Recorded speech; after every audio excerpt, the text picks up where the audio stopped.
안녕하세요. 저는 올해 48살이고 친정 부모님이 하시던 돼지갈비집을 지금은 제가 도맡아 운영하고 있습니다. 하루는 아침에 갈비집에 나가기 전 빨래를 돌려서 널어놓고 가려고 하는데 남편 바지 주머니에 뭉쳐져 있는 뭐가 들어있었습니다. 그래서 저는 남편이 또 휴지를 주머니에 넣고 안 뺐나 싶어 주머니에 든 것을 빼보니 그것은 휴지가 아니라 생전 처음 보는 남자 속옷이었습니다. 티자 모양으로 된 보기만 해도 망측스러운 그런 속옷이었지요. 저는 그런 속옷은 평생 사본 적도 구경한 적도 없는데 그런 이상한 속옷이 남편 바지 주머니에서 나오니 기가 막히더라고요. 그런 것이 바지 주머니에 들어있었다는 것은 남편이 나 몰래 넣어뒀다가 깜빡하고 그대로 둔 모양인데 그 상황은 아무리 좋게 생각해도 내가 안 보는 다른 곳에서 입었다고밖에 생각이 들지 않았습니다. 매일 일하느라 정신없고 늘 같은 곳에서 일을 하고 있어서 다른 짓을 하고 돌아다닐 거라고는 생각지도 못했는데 지금까지 헛짓거리하고 돌아다녔다고 생각하니 그때부터 남편을 유심히 관찰하고 알아봤더니 남편은 정말 상상 이상이었습니다. 저는 대학생 때부터 부모님 가게에서 부모님을 도우며 일을 했고요. 남편은 원래 중소기업에서 일을 했는데 회사 사정이 안 좋아지면서 회사를 그만두고 친정 부모님이 하시는 돼지갈비집에서 저와 함께 일을 하게 되었습니다.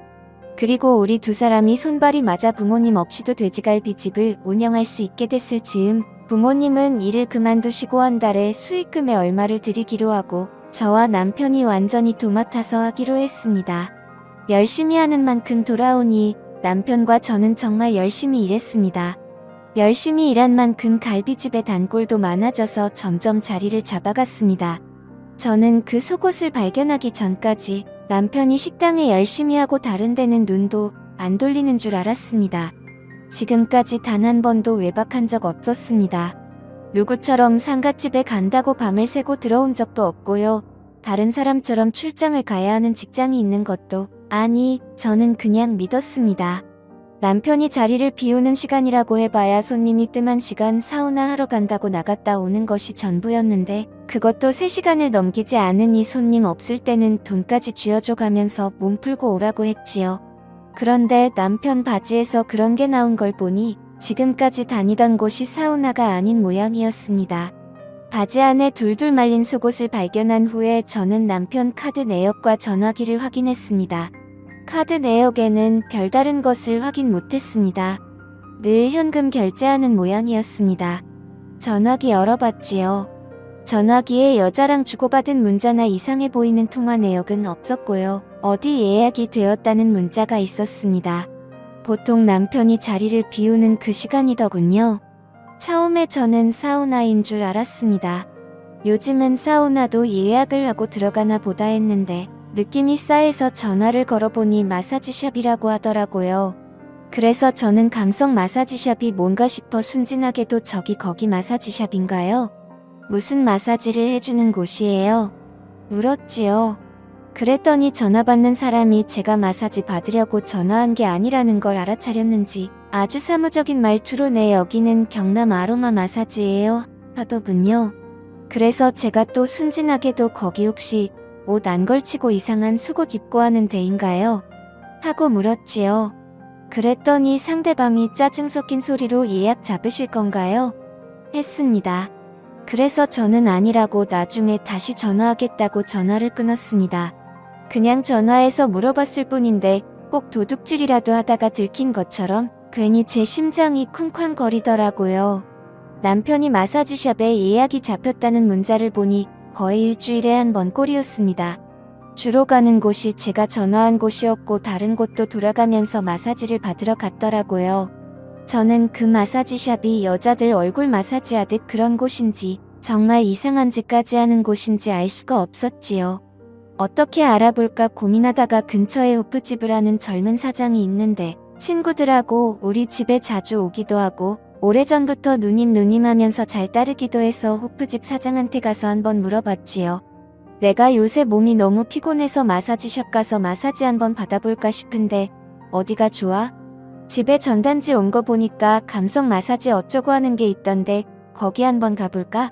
감성이니까 좋은 음악도 틀어주고 분위기도 괜찮을 것 같은데 그랬더니 그 후프 집 동생이 두 손을 허공에 휘저으면서 아이고 누님 뭐 그런 데를 가시려고 해요. 그런데 100% 이상한 마사지 하는 데예요. 누님처럼 몸이 뻐근하다고 가는 데가 아니에요. 하더군요. 그래서 저는 그래 어떤 데인데 가봤어? 하고 물었지요. 그랬더니 아니 제가 꼭 가봤다기보다는요. 제 친구 놈들이 그런데 들락거리는 놈들이 많거든요. 제가 절대 가봐서 아는 게 아니고요. 저도 들어서 아는 거예요. 그런데 마사지샵 이름 내걸고 하는 데 있잖아요. 그게 대부분 불법 업소라고 보시면 돼요. 아주 극히 드물게 커플들이 같이 가는 마사지샵이 있기는 한데요. 그런 거는 저기 홍대 같은데 그런데 극히 몇 군데 있고요. 나머지는 다 비슷비슷해요. 이름은 전통 마사지, 아로마 마사지, 감성 마사지 뭐 다양한데요. 특히 이거 감성 이거는 진짜 할 거 다 한다고 보시면 되는데요.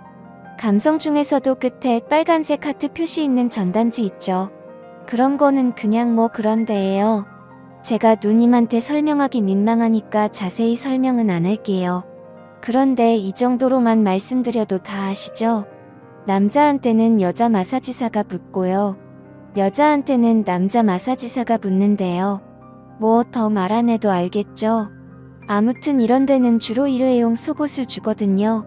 내가 누님 앞에서 이런 용어를 써도 되는지 모르겠는데 그 티자 있잖아요.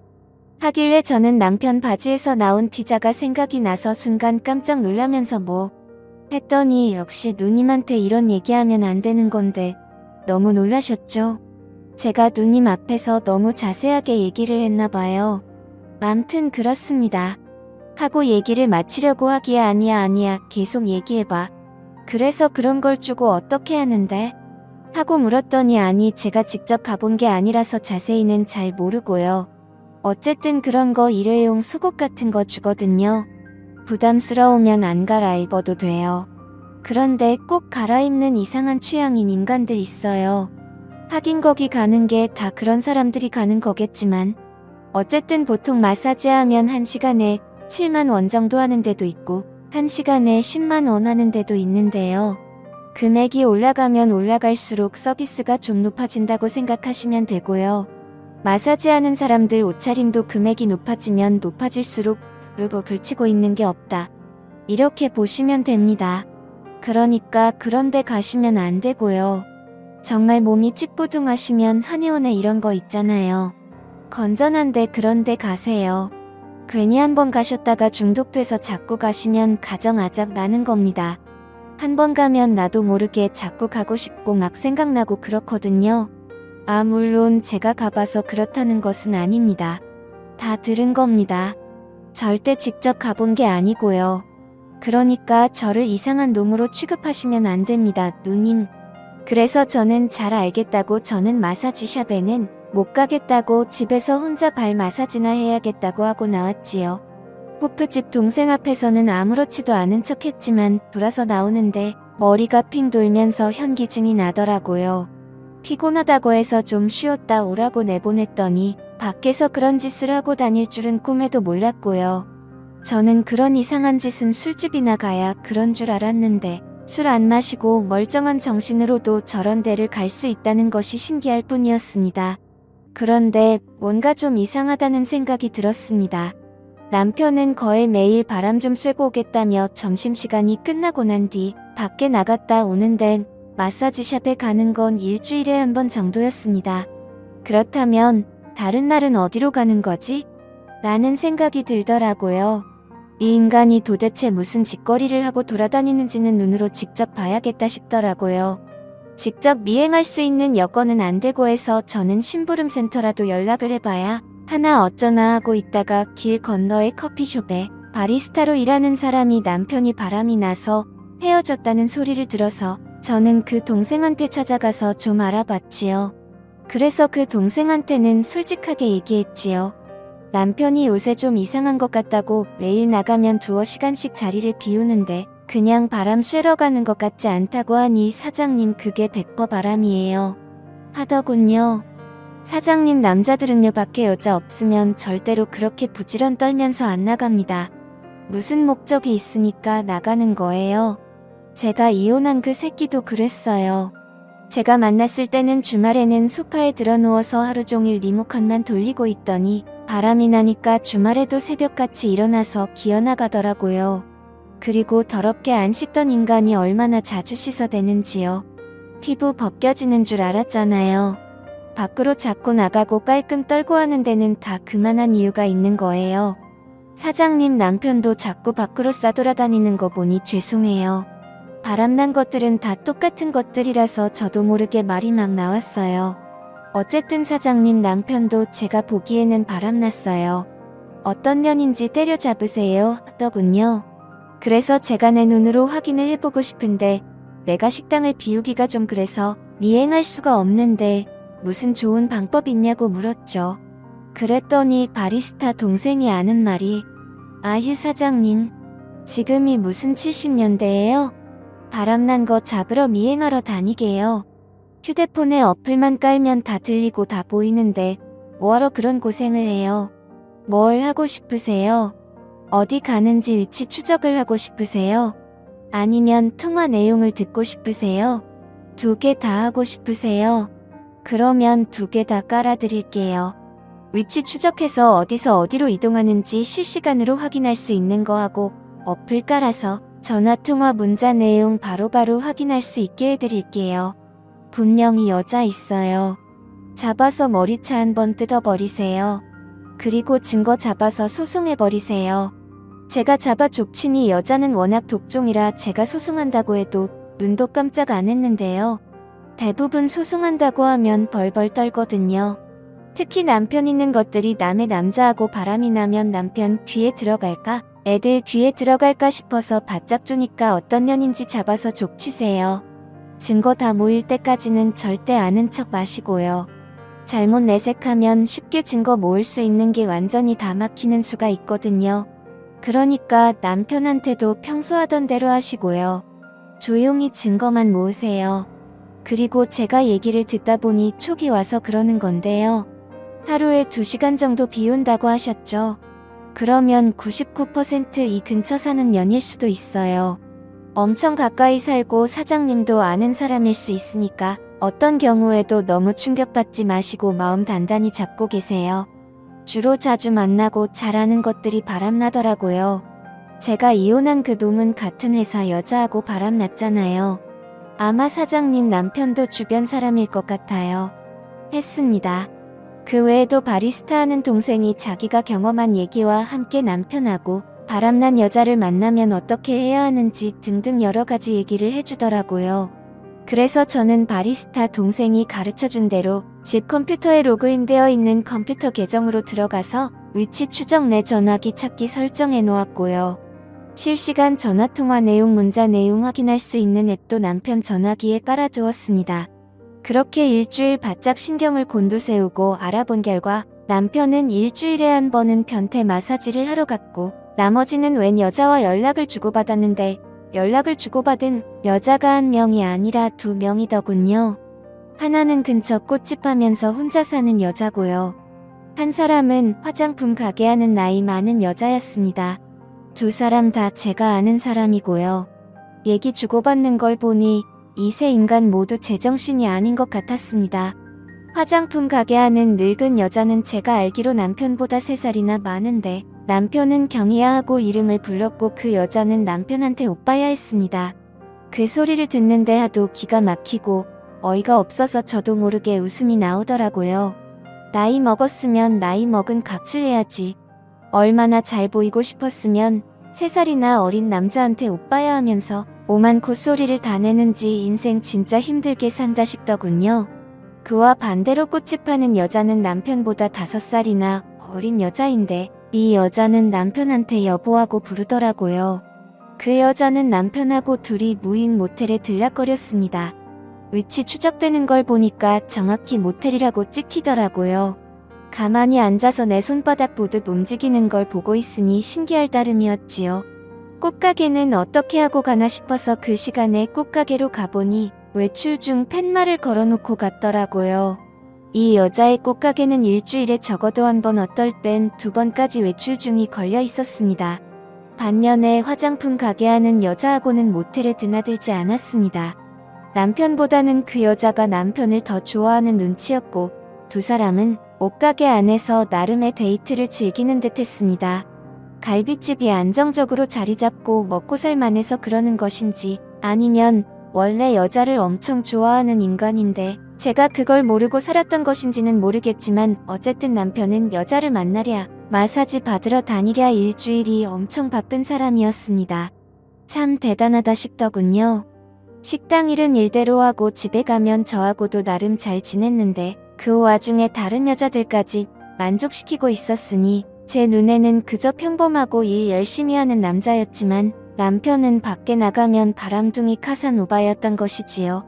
저는 이것들을 다 어찌할까 바리스타 동생 말처럼 가서 머리채라도 휘감아 버릴까 어쩔까 생각하다가 저는 화장품 가게 하는 여자, 꽃 파는 여자들 다 우리 집에 불렀습니다. 동네에서 같이 장사하면서 언제 한번 갈비 대접해야지 하고 있었는데 여태껏 마음만 있고 실천을 못했네요. 제가 월요일 저녁은 문을 좀 일찍 닫을 거니까 그때 오세요. 제가 대접할게요. 했더니 두 사람 모두 처음에는 좀 당황하더니 차마 거절하기도 뭐해서 온다고 하더군요. 저는 두 사람 모두 똑같은 시간에 불렀고 남편한테도 얘기했지요. 옷집이랑 꽃집이랑 밥 먹으러 오라고 했다고요. 그랬더니 남편이 뭐하러 사람들을 부르냐면서 일부러 뭐하러 먹이냐고 난리를 치더라고요.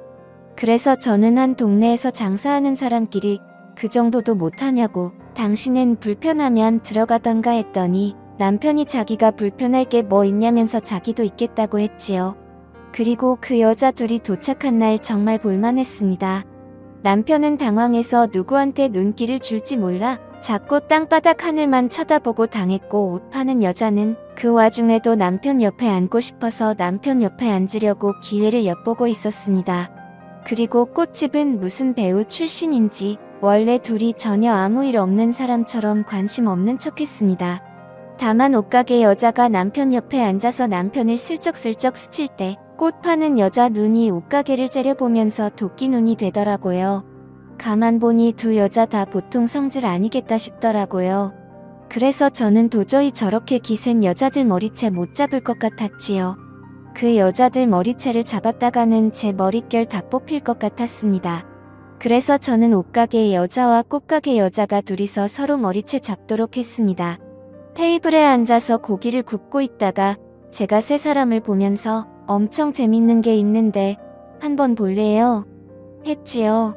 그랬더니 세 사람 모두 뭐냐고 한번 보자고 하더라고요.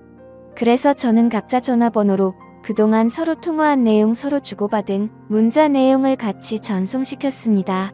그랬더니 세 사람 얼굴이 동시에 일그러지면서 서로를 쳐다보고 저를 쳐다보더니 옷가게가 먼저 폭발했습니다.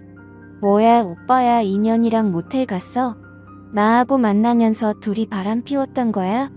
이 여시 같은 년이랑. 오빠야 왜 그래? 지금까지 다 거짓말이야. 나만 사랑하는 게 아니었어. 그런데 어떻게 전현이랑 모텔을 가? 하더군요. 그랬더니 꽃가게가 이 여자가 미쳤나봐. 어디서 2년 전현이야? 하고 옷가게 머리채를 먼저 잡았습니다. 그랬더니 남편은 아무 말도 못하고 있고 옷가게는 뭐 늙은 여자? 늙은 여자? 하면서 광분을 발휘해서 꽃가게를 다 쥐어뜯어놨습니다. 겉으로 보기에는 꽃가게가 더 독하고 못돼 보이는데 막상 싸움이 붙으니 옷가게를 못 당하겠더라고요. 늙은 여자라는 말에 자존심이 굉장히 상했던 것인지 온 힘을 다해서 그 여자를 쥐어뜯어놨습니다. 그랬더니 보고 있던 남편이 두 분 그만하세요. 이거 놓으세요. 놓고 말씀으로 하세요. 하고 말리니 옷가게가 이제는 남편의 멱살을 잡았고 꽃가게는 엄청 분했던지 물병에 물을 그 두 사람에게 확 끼얹었고 열받은 옷가게는 다시 꽃가게 머리채를 잡았습니다. 그야말로 난리도 도떡 난리가 아니었지요. 그날 둘이 알아서 싸워주니 손 안 대고 코 푸는 격이었고요. 그 후 저는 여자 둘 다 상간녀 소송을 걸었고 남편도 이혼 소송을 걸어 옷가게 1,500만원, 꽃가게 1,500만원, 남편 2,000만원 이렇게 해서 총합 5천만원의 위자료를 받았습니다. 그리고 남편 자격이 박탈됨과 동시에 우리 갈비집에서도 바로 해고시켜 버렸습니다. 남편과 이혼을 해서 두 딸이 놀라기는 했지만 딸들은 나 같아도 이혼했겠다면서 자기들은 걱정하지 말라고 하더라고요. 엄마 인생이니까 엄마 하고 싶은 대로 잘했다고 했습니다. 두 딸이 그렇게 얘기를 해주니 제가 마음이 한결 가볍고 편하더라고요. 결혼해서 끝까지 잘 살면 제일 좋겠지만 아무리 생각해봐도 구제할 수 있는 인간이 있고 도저히 구제불능인 인간이 있더라고요. 100번 1000번 생각해도 구제불능인 남편과 헤어진 것은 100번 1000번 잘했네요. 저는 고등학생, 대학생 두 딸 끝까지 잘 뒷바라지하면서 제 인생 살아보겠습니다.